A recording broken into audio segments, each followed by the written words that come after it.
Have you ever thought about what it would be like to encounter something completely new, I mean? New how? Not just like a new place or a different way of doing things, like a whole new, force out there in the universe doing things we don't even, I don't know, understand. You're talking about first contact. Right, first contact, exactly. But really alien, not just another humanoid species with, slightly different foreheads or something. When two completely different ways of, existing collide. Yeah. And what happens when those two unknowns bump into each other? It would certainly test all our assumptions, wouldn't it? Every action, every reaction, you're seeing it all through the lens of what you think you know. Which could be totally wrong. Very likely, in fact. And that's what we're diving into today. Oh, is this what you were hinting at with the email subject line? You got it. You sent over that amazing stuff from The Last Outpost. Right. The Last Outpost. And it's about Starfleet's first ever encounter with, well, you know who? The Ferengi? The Ferengi. Back in 2364. So we're talking, this is the USS Enterprise. Classic.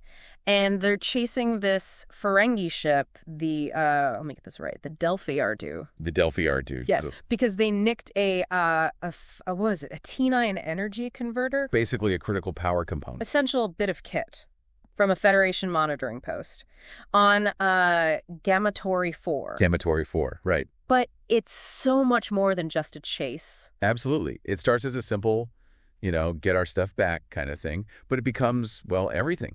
Because Starfleet, they know almost nothing about the Ferengi. Literally nothing, right? They're working off rumors and whispers. It's all speculation at this point. Which is wild, right? Because here they are chasing them through space, and they have no idea what they're really dealing with.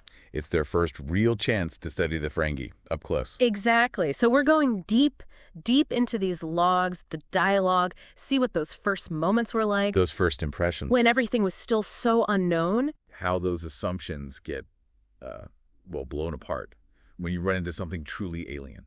So the Delphi Ardu, they're trying to shake the Enterprise.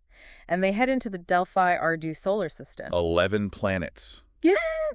Unexplored. Yeah. Talk about a needle in a haystack. Right. Just disappear into the vastness. But even early on, there are signs that, maybe the Ferengi aren't as in control as they want to appear. Those power fluctuations, it's like they're pushing their engines too hard, almost desperate. Or maybe overconfident, like they think they can outrun anything. Could be. And those fluctuations, they force the Ferengi to drop out of warp, down to impulse. Which means the Enterprise can finally catch up. Visual contact. And even then, even with, tensions running high, stolen tech, the whole thing, the Enterprise crew, they take a moment to, appreciate the design. Someone mentions the nicely curved lines of the ship. Yeah, and Picard himself, he calls it, very impressive design. A very human reaction, isn't it? Even in, a tense situation, to recognize the aesthetics. Hey, that's a cool-looking ship. Exactly. And then Data chimes in, over the analytical one. He says Ferengi tech is generally equal to our own. So not super advanced, not primitive. Right. But he's careful to add that it does not mean identical, which is key. Right. Because you can have two civilizations with, broadly similar tech levels, but they might be good at totally different things. Specializations, different paths of development. And we see that almost immediately. Because out of nowhere, bam, the Ferengi, they open fire. Shields hold. Thankfully, yeah. But they still take a hit, 30%, to their fusion generator and batteries. Ouch. Not exactly a friendly hello. Mm. And the Enterprise, their impulse engines surge. They're ready to retaliate. But Picard, he doesn't give the order. Instead, he tells them to fall back. His reasoning. The Ferengi are just reacting to our close pursuit. Hey, we were chasing them pretty hard. So maybe not a deliberate attack, more of a panicked response. Trying to create some distance makes sense, right? Yeah. But then things get really weird. Really weird. Because the Enterprise starts gaining on the Ferengi. Faster than they should be. And they report feeling like they're being pulled, dragged forward. Like some invisible force is reeling them in, and then everything starts going haywire. Sensor readings go crazy. Power systems are failing. The deflector shield, which is their main defense against, space junk and radiation, it goes offline. And the phasers, they're inoperative. Their weapons are down. LaForge, he comes on and he's like, something is completely immobilizing us. Completely. They've gone from pursuing to being completely helpless. In moments. And it dawns on them, they messed up. Big time. Considerably underestimated Ferengi technology. Understatement of the century. So Picard tries to hail them, right? Maybe get some answers. Nothing. No response. And Counselor Troy, she's trying to get a sense of them empathically, but nothing. Completely shielded, thoughts, emotions, everything locked down. Which honestly is even more unsettling. Like, they just went from 0 to 100 tech-wise, and now we can't even get a read on them. A complete unknown. So Data, he's trying to piece together, what little they do know. Most rumors, he says. Conflicting reports. Third-hand information. Not exactly reliable intel. Not ideal. But there's one consistent thread. The Ferengi, they're traitors. Traitors, that's the one thing everyone seems to agree on. And Data, he tries to find an Earth comparison. He says they're like ocean-going Yankee traders from like 18th, 19th century Earth. He focuses on what he calls the worst quality of capitalists. The whole caveat emptor thing. Buyer beware. It's a limited analogy, of course. But it does highlight that Ferengi focus on profit. At the expense of, well, almost everything else. Which Starfleet doesn't quite get yet at this point. It's a blind spot, for sure. Yeah, like they keep thinking, oh, they'll act rationally. The Ferengi, they have a whole different definition of rational. It's rational if it leads to profit. That's their bottom line. Which makes them dangerous, in a way. Because you can't predict what they'll do, not based on what you would do. And back in the bridge, Riker, he actually seems, well, kind of intrigued by the whole Yankee traders thing. He does, doesn't he? He even says he likes the sound of that. But Data, ever the literalist, he's quick to point out they probably don't look like Uncle Sam.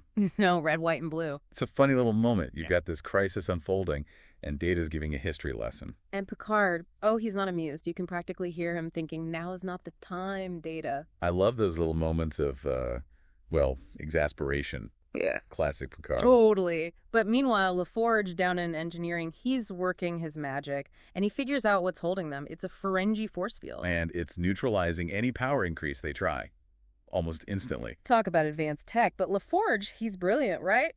He spots a tiny delay. 0.372 seconds. That's all they have, this tiny window where the Ferengi field doesn't fully react. And Riker, he's got an idea. He remembers the Enterprise has its own delay.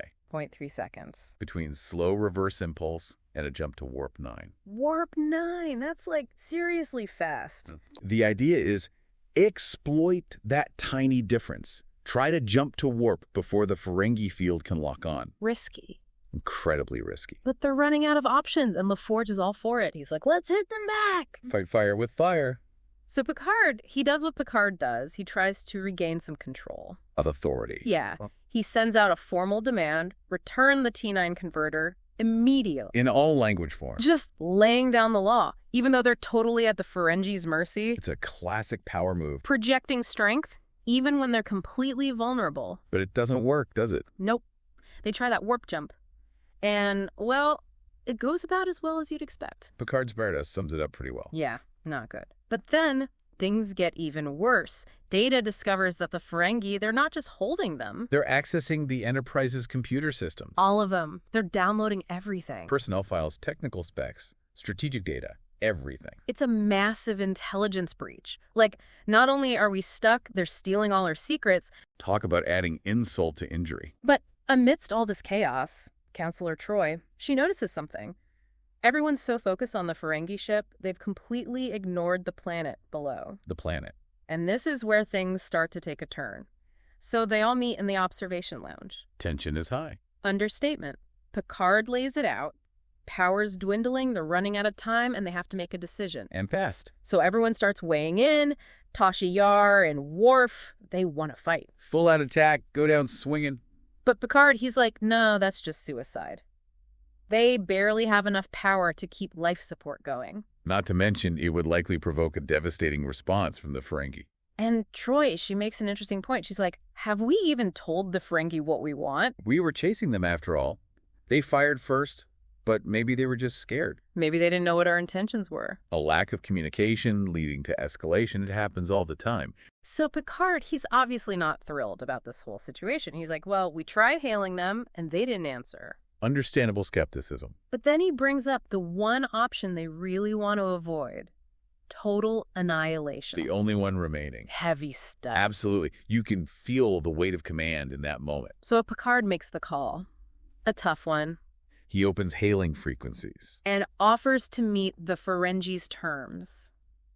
Whatever they are. Unconditional surrender. Potentially. And his logs, they show how much this is weighing on him. The fear of unreasonable demands. The shame of having to give in. But then, just as you think it's over, the Ferengi ship, it moves again. And their weapons, they light up. They're targeting the Enterprise. But they don't fire. No. And then Damon Tarr, their captain, he comes on the comms. And says the most unexpected thing. He refuses to accept their surrender. Totally unacceptable. He's like, we'll fight to the death before we surrender. It seems crazy, right? Totally. But then you start to think, well, the Ferengi, they're all about profit. Maybe surrender means, to them, the absolute loss of opportunity. No chance to make a deal, to salvage something from the situation. So they'd rather fight, even if it means death. Because that leaves a possibility, however small, of turning things around to their advantage. And Picard, he's sharp. He sees it right away. Something else has got the Ferengi ship. They're not in control either. They're just as trapped as the Enterprise. So Picard, he orders a sensor probe launched. They need to find out what's holding them both. And then he makes another surprising decision. He wants to talk to the Ferengi, face to face. Visually. Which goes against everything. Ferengi custom, Starfleet protocol. Desperate times, desperate measures. And that's when we finally see a Ferengi. Humanoid. But with those huge ears. And slightly crooked pointed teeth. Not exactly what you'd call, classically handsome. And Tar, he wastes no time. He's like, see, humans are ugly. The ugliness of the human was not an exaggeration. Yeah. Very diplomatic. But even Tar, he has to admit, the Enterprise is a superior ship. So, trying to, I guess, be honorable in his own way, he offers to return the T9 converter. And the life of their second officer. Because apparently, that's Ferengi law. If you're caught, you have to offer up a life. Data's relieved that Starfleet doesn't have such rules. Yeah, that was a funny little aside. Like, crew dodged that bullet. But obviously Picard, he's not taking that deal. A stolen energy converter and a hostage. Hardly seems fair. So they break off communication again, and this is where that little detail comes in. Remember the kids in the observation lounge? The ones playing with that, what was it? A Chinese finger puzzle. It seems insignificant, but trust me, it's important. Always trust the seemingly insignificant details. Right. So Data's been doing scans of the planet, long range, and he discovers something amazing. Class M planet. Lifeless, but habitable. But that's not the big thing. This planet, it was once an outpost of the Tychon Empire? The Tychon. A civilization so old, so vast, they make the Federation look tiny. Data says they had trillions of people. And get this, they could move stars. Actually move stars. Imagine that kind of power. Unthinkable. Suddenly, this boring, lifeless planet is the most interesting thing in the sector. And then Data, he has his own little encounter with an odd functional impasse. And he gets his finger stuck in that Chinese finger puzzle. The one the kids left behind. And Picard, he just smiles and pushes the ends together. Simple solution. To a seemingly impossible problem. Foreshadowing. Big time. And then the probe's data comes in. It shows massive energy streams coming from the planet. That's what's holding them. A force field. Yeah. Powered by the entire planet. And Data, he figures out that the Tychon Empire, their sun, it went supernova. This planet, it must have been a distant outpost, somehow survived. So now they know what they're dealing with, a relic of an impossibly powerful civilization. A power they've stumbled right into. And Picard, he makes a bold decision. He's not just going to investigate the planet, he's going to ask the Ferengi to help. To join them. Yep. He's like, we've been ordered to learn about them, right? What better way? Necessity making for some very strange bedfellows. Exactly. So back on the Enterprise, things are getting really bad. Power's critically low. They have to shut down the shields completely. Just to keep life support running. Have talked about vulnerable. So Picard, he contacts Tar. He proposes a deal. Exchange information. They'll tell the Ferengi everything they know about the planet. In return for anything the Ferengi might have. Tar, of course, he's suspicious. He's like, how do we know you'll tell us everything? Trust isn't exactly a Ferengi strong suit. Picard, he tries to appeal to reason, saying they need to work together. Tar just laughs. Yeah. But, yeah, right, humans and trust. So Picard, he tries a different tactic. He proposes a joint exploration of the planet. To figure out how to, well, survive. Because if that force field doesn't go down, they're both doomed. Tar, he eventually agrees, but he calls Picard foolish for believing it'll work. And warns him against any tricks. Classic Ferengi. So they agree to beam down science teams. Both sides. A very uneasy alliance. Picard's logs, they show he's cautiously optimistic. Promising, at least, he says. But Riker, he's not buying it. He doesn't trust the Ferengi one bit. And Data, he reports that Tar's image, during the transmission, it was distorted. Like he was hiding something. Which, knowing the Ferengi, is probably true. So the away team, they beam down. Riker, Data, LaForge, Worf, and they're supposed to meet up with the Ferengi team. On this barren, weird planet. Crystalline structures everywhere. Lightning storms. But as soon as they materialize, communication with the Enterprise, it's cut off. And the away team, they get scattered. The transport coordinates were messed up, so they're all alone on this alien planet with no way to contact the ship. And Data, he's looking at those crystalline structures. He says they're mostly inert. Famous last words. Because suddenly the Ferengi appear. Armed with energy whips. And they attack. They knock out Riker, Data, LaForge. A complete betrayal of the agreement. Back on the Enterprise, it's getting colder. The power drain, it's affecting life support. Even the reserve power, it's draining faster than it should. They're on a timer now. And down on the planet, the Ferengi, they take Geordi's comm badge. I think it's gold. Of course they do. And they grab Worf, too. He puts up a good fight, but they overpower him. So now the whole away team is captured. And the Ferengi, they're accusing the Starfleet crew of ambushing them. Blaming them for the attack. Like, how dare you try to trick us? It's completely absurd. But that's the Ferengi, isn't it? Always looking for an angle. And a fight breaks out. It's chaotic, brutal. The Ferengi, they fight dirty. Not exactly honorable combat. But then Tasha Yar arrives, phaser in hand, and stops the whole thing. The Ferengi are shocked. Not just because she's armed, but because she's a woman. A Starfleet officer. Wearing what they consider to be revealing clothing. It's a complete culture clash. The Ferengi, they're deeply patriarchal. The idea of a woman in authority wielding a weapon, it's repulsive to them. It shows how different these two cultures really are. Worlds apart. So back on the Enterprise, Picard, he's worried. About the away team, about everyone freezing. He is especially concerned about Wesley. The youngest member of the crew. And on the planet, Tasha, she tries to fire her phaser at the Ferengi. But the beam is deflected. By one of those crystalline structures. And then Letek, one of the Ferengi, he tries to use his energy whip. Same thing happens. It's absorbed by the crystals. And Data, he puts it together. Those structures, they're not just crystals. They're energy collectors. And LaForge, he has the big realization. The whole planet, it's a giant power accumulator. That's what's creating the force field. It's drawing energy from everything. Which explains why the Enterprise is losing power so fast. And why the Ferengi are trapped too. And then, one of those structures, it activates. It forms this giant, vaguely humanoid face, made of pure energy. The portal. A guardian of the Ticon Empire. It speaks. And it's like, are you barbarians? Speak. And who meets the challenge? Letek, being Letek. He immediately points to Riker. Throwing him under the bus. Totally. And the portal, it identifies itself as a guardian of the forever Ticon Empire. Awakened after, well, who knows how long. Data, he tries to correct the portal. He's like, actually, your empire isn't forever. Your sun went supernova. Citing galactic records. But the portal, it's like, nope, you're It's wrong. Absurdities. Riker, he steps in. He tries to explain that the portal has been asleep for hundreds of thousands of years. That the galaxy has changed. But the portal is having none of it. And then the Ferengi, they see an opportunity. They try to lie to the portal. They're like, we're the good guys. Those humans, they attacked us. Trying to get the portal to destroy the Enterprise. But the portal, it sees right through them. It calls them out for their deceit. But the Ferengi, they just keep digging themselves deeper. They start listing all these accusations against humanity. Destroying legal commerce, withholding technology, you name it. They even criticize the way humans dress, saying it's barbaric that women wear clothes. And Data, he actually adds to the list. He points out Starfleet's own failings. Times when they've let civilizations fall or allowed the strong to prey on the weak. A surprisingly self-critical moment. Data's all about truth, even when it's uncomfortable. But the portal, it declares them all barbarians. Humans and Ferengi alike. But then it focuses on Riker. It says he has to pass a test. In the fashion the Empire has always challenged savages. And the challenge is a riddle. He will triumph who knows when to fight and when not to fight. A classic test of wisdom. And Riker, he doesn't hesitate. He says, Fear is the true enemy, the only enemy. Deep.